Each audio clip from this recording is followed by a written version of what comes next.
Hello everyone, आज हम लोग बात करेंगे काइनेटिक्स के बीएससी सेगमेंट में सेकंड पार्ट की वीडियो में। देखिए, हम लोग आज बात करने वाले हैं। पिछले क्लासेस में हमने बात किया कि रेट क्या होता है, रेट का इंट्रोडक्शन क्या होता है, कि what is the rate of reaction, उन सब पर डिस्कशन किए। अब हम बात कर रहे हैं कि factors affecting the rate constant, means अभिक्रिया की दर को प्रभावित करने वाले कारक। कौन कौन से जो फैक्टर हैं जो रेट ऑफ रिएक्शन को अफेक्ट करता है, हम उस पर आज बात करेंगे। देखिए, रेट को हमने जब डिफाइन किया पिछले क्लास में, तो हमने लिखा था दो तरीके से। रेट को या रेट लॉ भी बोल सकते हैं। रेट लॉ को कैसे डिफाइन किया? चेंज इन कंसंट्रेशन, या तो इंक्रीज होगा या तो डिक्रीज होगा विद रिस्पेक्ट टू टाइम, ये एक तरीका था।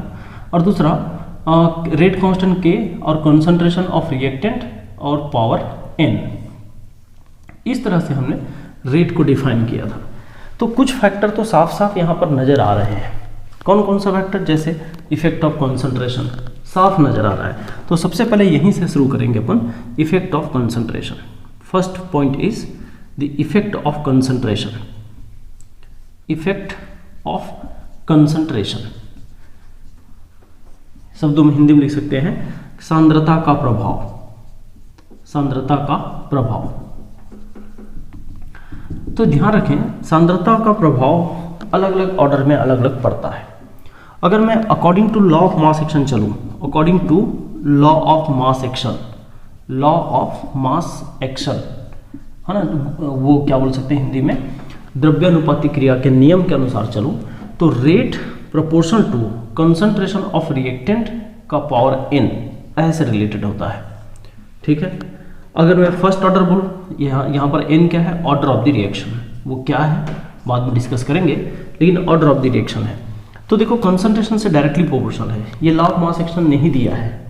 अब इस पर तो हमने खूब बातें किया हुआ है कि कंसंट्रेशन बढ़ाओगे रेट बढ़ेगा, अगर ऑर्डर पॉजिटिव है तो।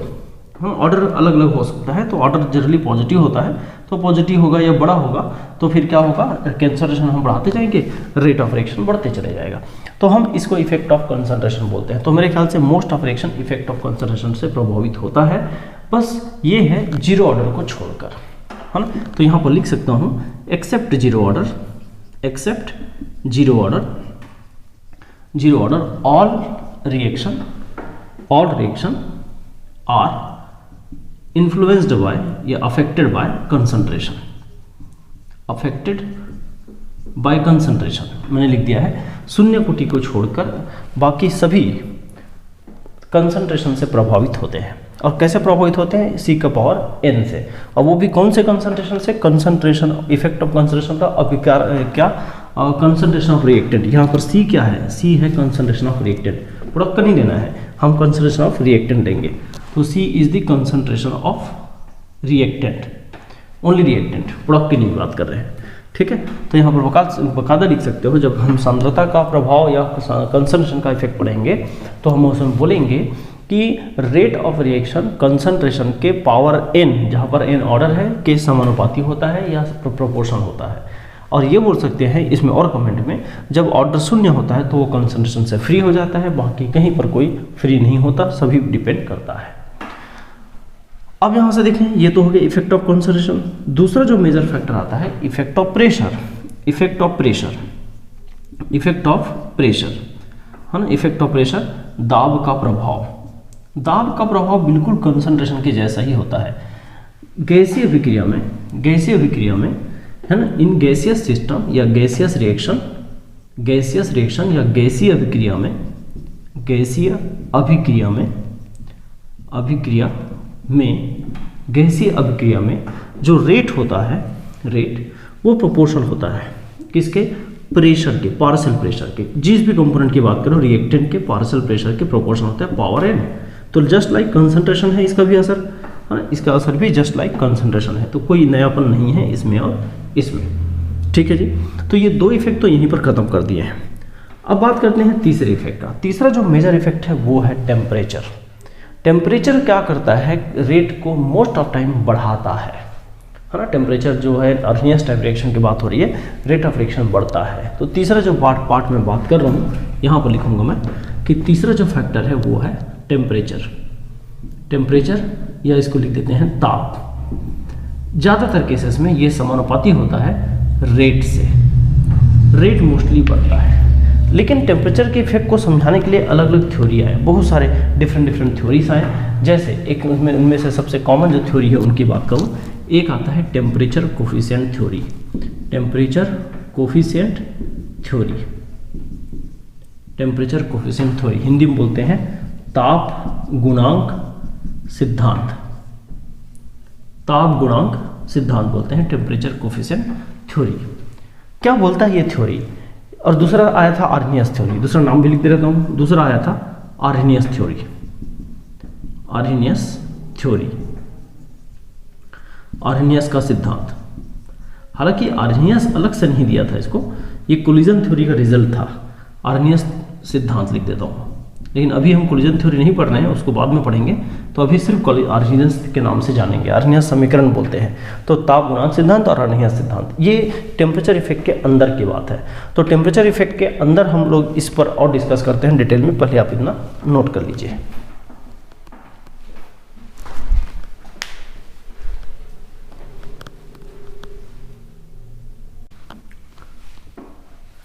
देखिए, हम लोग जो टेम्परेचर का इफेक्ट पढ़ रहे थे या हेडिंग लगाए थे, उसी इफेक्ट को मैं यहाँ समझाने की कोशिश कर रहा हूँ। क्या बोला गया?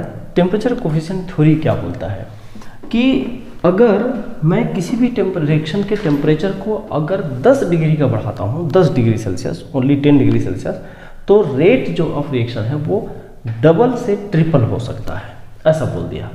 क्या बोला कि अगर किसी रिएक्शन के रेट को मैं 10 डिग्री बढ़ाता हूँ, वापस बोलता हूँ मैं, अगर मैं किसी रिएक्शन के टेम्परेचर को 10 डिग्री बढ़ाता हूँ तो रेट डबल या फिर ट्रिपल या डबल और ट्रिपल के बीच इंक्रीमेंट दिखाता है, ऐसा बोला गया है ना। तो यहाँ पर एक मैं सेंटेंस लिख देता हूँ। ये बोला था ये theory on each 10 degree rise of temperature, 10 degree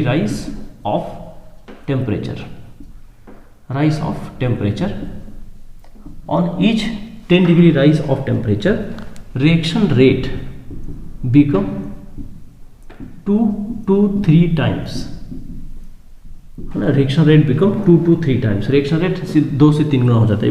ये बोलता है प्रत्येक 10 degree Celsius temperature, 10 degree Celsius या 10 डिग्री बोल दो, चाहे सेल्सियस हो चाहे डिग्री केल्विन हो, ताप वृद्धि पर प्रत्येक 10 डिग्री ताप वृद्धि पर अपक्रिया की दर 2 से 3 गुना हो जाता है, 2 से 3 गुना हो जाता है, ऐसा बोला गया। क्या बोला गया? देखिए भाई, प्रत्येक 10 डिग्री ताप वृद्धि पर अभिक्रिया की दर 2 से 3 गुना तक बढ़ता है, ऐसा इस थ्योरी ने बोला। ठीक, अब देखिए कि ऐसा कैसे, जैसे इसको मैं दिखाता हूँ। मान लीजिए के टी है एक टेम्परेचर, ये टी टेम्परेचर पर रेट कांस्टेंट है, और मैं दूसरा एक और बना देता हूँ के टी प्लस 10 डिग्री, मतलब अब उसको 10 डिग्री बढ़ा दिया तब रेट कांस्टेंट क्या हो गया? इनका जो रेशियो है अप्रॉक्सीमेटली 2 से 3 के बीच होता है बोला। ये इसका मैथमेटिकल फॉर्मेट हो गया इस थ्योरी का। क्या हुआ इसके अंदर देखो, ये कॉन्सेप्ट दिया गया कि मॉलिक्यूल जब टेम्परेचर बढ़ते हुए देखता है तो मॉलिक्यूल के में एनर्जी बढ़ती है, और मॉलिक्यूल में एनर्जी बढ़ती है तो वो टक्कर करता है, और मॉलिक्यूल में एनर्जी बढ़ती है तो टक्कर इतना ज़्यादा होता है कि वो लगभग जो रेट ऑफ रिएक्शन है वो 100 से 200 या 300% बढ़ जाता है बोला। तो जो एकदम से सही नहीं था, 100% सभी रिएक्शन में सही नहीं रहा। ठीक है, तो ये जो थ्योरी है बहुत ज़्यादा सक्सेसफुल नहीं रहा। इसने क्या क्या, इसकी कमियां क्या रही, लिमिटेशन अगर मैं बात करूँ कमी क्या रही लिमिटेशन, तो लिमिटेशन को आप थोड़ा सा बारीकी से सोचिए। लिमिटेशन ये रहा कि इस थ्योरी ने बोला कि भाई आप 0 से 10 बढ़ाओगे तो भी 2 से 3 गुना, है ना। 100 से 110 कर दोगे तो भी 2 से 3 गुना, 1000 से मैं 1000 डिग्री सेल्सियस से 1010 डिग्री सेल्सियस बढ़ा दूँ तो भी 2 से 3 गुना। इसका मतलब ये है कि टेम्परेचर का वैल्यू क्या है उससे कोई मतलब नहीं है। और दूसरी बात ये कि टेम्परेचर बढ़ाने से कोलिजन में इतनी वृद्धि नहीं होती कि रिएक्शन डबल से ट्रिपल हो जाए, है ना। रेट इतनी ज़्यादा नहीं बढ़ता है, ये फैक्ट है। तो ये क्या इनका जो सिद्धांत है, ये जो थ्योरी है वो बहुत वेल डेवलप नहीं रहा ये थ्योरी, और इसके जल्दी ही काउंटर में आर्हेनियस इक्वेशन आ गया। तो फिर अब क्या हुआ कि ये थ्योरी फ्लॉप हो गया, है ना। ये सक्सेसफुल थ्योरी नहीं रहा कि हर हमेशा डबल से ट्रिपल हो जाएगा, ये संभव नहीं है। दूसरा तो टेम्परेचर रेंज भी हर रेंज में वो एक ही वृद्धि होगा बोला कि इतना बढ़ेगा तो इतना बढ़ेगा, तो किसी भी 10 डिग्री में ये इतना ही बढ़ेगा ऐसा बोल दिया, जो गलत था। तो इसीलिए इस थ्योरी का इम्पोर्टेंस केवल एक टेम्परेचर के इफेक्ट को समझाने के लिए पहला थोड़ा वेल डेवलप थ्योरी के तौर पे जाना जा सकता है। वेल डेवलप तो नहीं, लेकिन एक बड़े थ्योरी के रूप में जाना जा सकता है। बाकी 100% एक्यूरेसी वाला थ्योरी नहीं था ये। तो चलिए अब बात करते हैं दूसरे थ्योरी पर, जिसको हम आर्हेनियस इक्वेशन बोलते हैं। अभी शॉर्ट में बात करेंगे, बाद में आर्हेनियस इक्वेशन को डिटेल में देखेंगे।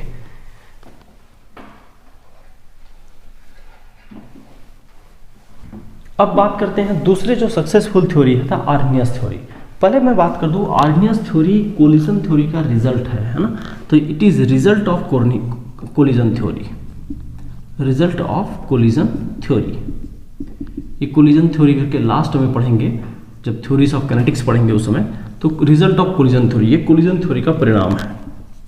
दूसरी बात, इसने क्या बोला, इसने बोला टेम्परेचर के साथ जो रेट ऑफ रिएक्शन है, रेट ऑफ रिएक्शन एक्सपोनेंशियली बढ़ती है या प्री एक्सपोनेंशियली बढ़ता है, प्री एक्सपोनेंशियली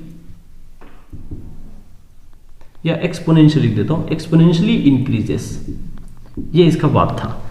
टेम्परेचर के साथ जो रिएक्शन रेट है एक्सपोनेंशियली बढ़ता है, ये बोला गया।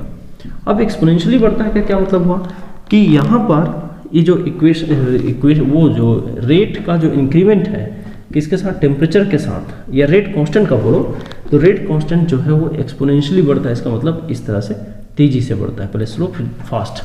तो इसका जो रेट इक्वेशन है उसको देखिए, के इक्वल्स टू एक इक्वेशन दिया गया ए ई का पावर माइनस ई ए अपॉन आर टी, इस तरह से दिया गया, इस तरह से दिया गया। अब यहाँ से देखिए, यहाँ से तो माइनस ई ए अपॉन आर टी ऐसा दिया गया, जहाँ पर कौन क्या है उसके बारे में बात करता हूँ। ए को बोलते हैं आर्हेनियस पैरामीटर, आर्हेनियस पैरामीटर बोलते हैं, पैरामीटर। और ये इस एक्सपोनेंशियल पार्ट के पहले आता है, इसलिए कई बार उसको प्री एक्सपोनेंशियल फैक्टर भी बोल देते हैं, प्री एक्सपोनेंशियल फैक्टर, ठीक है। फिर यहाँ पर ई ए क्या है, ई है एनर्जी ऑफ एक्टिवेशन, सक्रियण ऊर्जा, energy of activation, energy of activation, इसको बोलते हैं सक्रियण ऊर्जा, सक्रियण ऊर्जा कहलाता है ना। ये क्या है बाद में डिफाइन हो जाएगा और अच्छे से। आर एक कांस्टेंट है जिसको हम यूनिवर्सल गैस कांस्टेंट बोलते हुए, और इसका जो वैल्यू है 8.314 जूल पर मोल पर केल्विन होता है। और T is the temperature, T is the temperature, ये आपको ध्यान में रखना है। तो ये आर्हेनियस इक्वेशन हमको इसके ये जो इक्वेशन है उसमें ये बताता है कि ये इक्वेशन ही बताता है कि जो रेट कांस्टेंट होगा वो टेम्परेचर के साथ एक्सपोनेंशियली बढ़ता है। रेट कांस्टेंट बढ़ा तो फिर रेट भी बढ़ेगा, है ना। तो आप अगर थोड़ा सा गौर से इसको सोचने की कोशिश करेंगे तो देखिए इस इक्वेशन से क्या पता चलता है। अगर मैं टेम्परेचर बढ़ाता हूँ, पहला पार्ट, तो ये जो ई ए अपन आर टी का वैल्यू घटेगा, ई ए अपन आर टी का वैल्यू जो है घट जाएगा। क्यों? टेम्परेचर डिवाइड में है। और अगर माइनस साइन को कंसिडर करो तो माइनस ई ए अपॉन आर टी का वैल्यू, माइनस में ये वैल्यू घटेगा मतलब माइनस में घटेगा, तो फिर ये माइनस में घटा मतलब ओवरऑल बढ़ा समझे। अब ये इतना ये पावर अगर बढ़ रहा है तो ई का जो e power minus E upon R T का वैल्यू भी बढ़ेगा, और इसीलिए रेट कांस्टेंट भी बढ़ेगा, और रेट कांस्टेंट बढ़ेगा तो रेट भी बढ़ेगा, ऐसा बोला जा रहा है। ये समझाने की कोशिश है कि कैसे रिलेटेड है, ये रिलेटेबल है कि नहीं है वो बता रहा हूँ। तो ये आर्हेनियस इक्वेशन है। आर्हेनियस इक्वेशन पर काफ़ी डिटेल डिस्कशन करना है, तो इसके लिए आर्हेनियस इक्वेशन को एक अलग से टॉपिक में पढ़ेंगे, फैक्टर्स अफेक्टिंग से हट के। अभी बस इतना याद रखिए टेम्परेचर के साथ कैसे रिलेशन दिया था, है ना। तो कि वो टॉपिक अभी जो फैक्टर्स अफेक्टिंग चला रहा हूँ वो डिस्टर्ब ना हो। चलिए एक और फैक्टर की बात करते हैं। ये हो गया तीसरा मेजर फैक्टर, कंसंट्रेशन, प्रेशर के बाद टेम्परेचर। अब मैं टेम्परेचर के बाद आता हूँ कैटलिस्ट पर। कैटलिस्ट भी एक तरह का इसके रिएक्शन के रेट को प्रभावित करता है। कैसे, लेकिन उसकी बात करते हैं, पहले आप नोट करें इसको।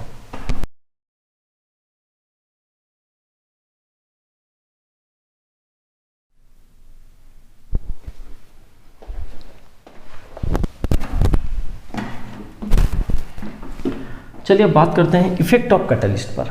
इफेक्ट ऑफ कैटलिस्ट को कैसे समझे, उसको समझिए।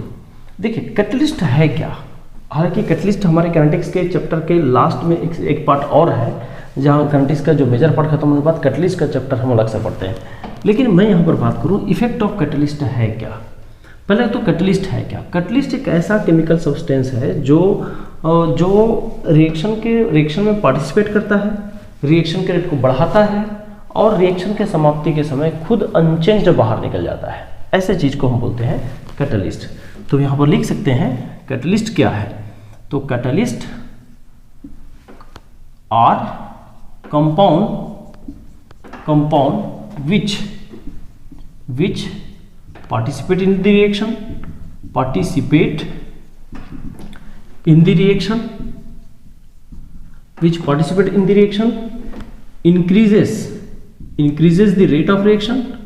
increases the rate of reaction and remain unchanged after the reaction, remain unchanged chemically after the reaction, याद रखिए मैंने केमिकली वर्ड लिखा है। केमिकली मतलब रासायनिक रूप से अपरिवर्तित, भौतिक रूप से बदल सकता है ना, वो सॉल्यूशन के फॉर्म में बाहर निकले, किसी और के फॉर्म में बाहर निकले, लेकिन रासायनिक रूप से नहीं बदलेगा, उसका जो मॉलिक्यूलर फॉर्मूला है वो नहीं बदलेगा। तो यहाँ देखें कि उत्प्रेरक वे पदार्थ हैं जो अभिक्रिया में भाग लेता है और अभिक्रिया दर को बढ़ाता है। वो एक आध दो नेगेटिव कैटलिस्ट के एग्जांपल है, लेकिन ज़्यादातर तो बढ़ाता है और अभिक्रिया के अंत में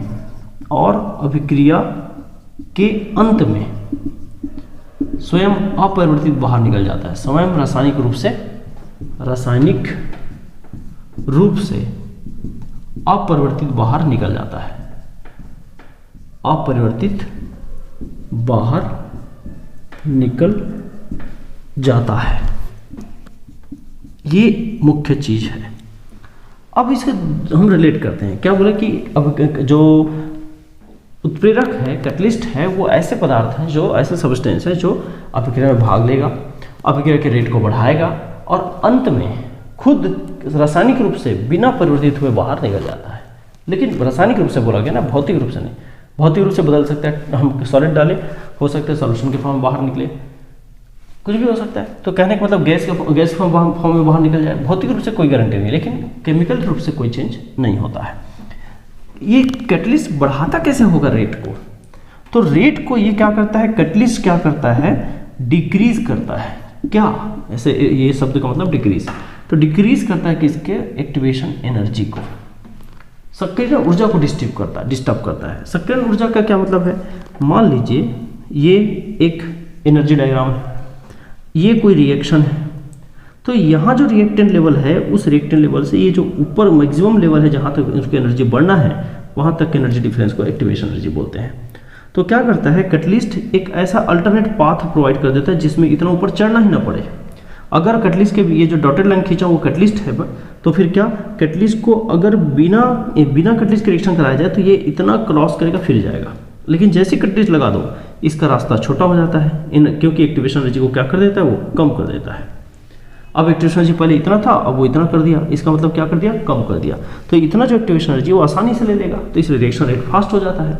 तो याद रखिए कैटलिस्ट क्या करता है, डिक्रीज करता है एक्टिवेशन एनर्जी को और रिएक्शन रेट को, और इसी स्टाइल में रिएक्शन रेट को बढ़ा देता है। ये लीजिए कैटलिस्ट की ये बात हुई है। तो कैटलिस्ट रिएक्शन रेट को बढ़ाता है कैसे, एक्टिवेशन एनर्जी को घटा के। एक्टिवेशन एनर्जी क्या है, एक्टिवेशन एनर्जी जो है वो मिनिमम एनर्जी है। एक्टिवेशन एनर्जी क्या है ऐसा बोले तो ये मिनिमम एनर्जी है। मिनिमम एनर्जी किस लिए, to cross the energy barrier, इसको एनर्जी बैरियर बोलते हैं, to cross the energy barrier, to cross the energy barrier. ठीक है, तो एक्टिवेशन एनर्जी क्या है, वो मिनिमम एनर्जी है जिसको लेकर वो पदार्थ या वो सैंपल एनर्जी बैरियर को क्रॉस कर लेगा। एनर्जी बैरियर मतलब ये जो ऊंचाई है, जो एनर्जी, जितना एनर्जी का जो ऊंचाई है जिसको क्रॉस करना जरूरी है रिएक्शन प्रोडक्ट बनाने के लिए, तो वो एनर्जी बैरियर कहलाता है। तो आपको यहाँ पर लिख सकता हूँ कम से कम ऊर्जा, कम से कम ऊर्जा, कम से कम आवश्यक ऊर्जा, आवश्यक ऊर्जा जो ऊर्जा अवरोध को पार करने के लिए आवश्यक हो, ऊर्जा अवरोध को पार करने के लिए आवश्यक हो, आवश्यक हो। ये जो एक्टिव है एनर्जी, वो एक्टिवेशन एनर्जी कहलाता है। तो आपको ध्यान रखना है एक्टिवेशन एनर्जी, ये जो बड़ा वाला लाइन है वो था बिना कैटलिस्ट, ये जो छोटा लाइन खींचा वो था विद कैटलिस्ट। तो कैटलिस्ट से क्या हुआ, एनर्जी एक्टिवेशन एनर्जी कम हुआ, जिससे रास्ता आसान हो गया। तो ये कुछ फैक्टर हैं जो रेट को प्रभावित करता है। ठीक है जी, तो पहले आप इसको लिख लीजिए। तो ये फैक्टर्स अफेक्टिंग के बारे में इतना। नेक्स्ट क्लास में हम कुछ और इसी के आगे पार्ट की बात करेंगे।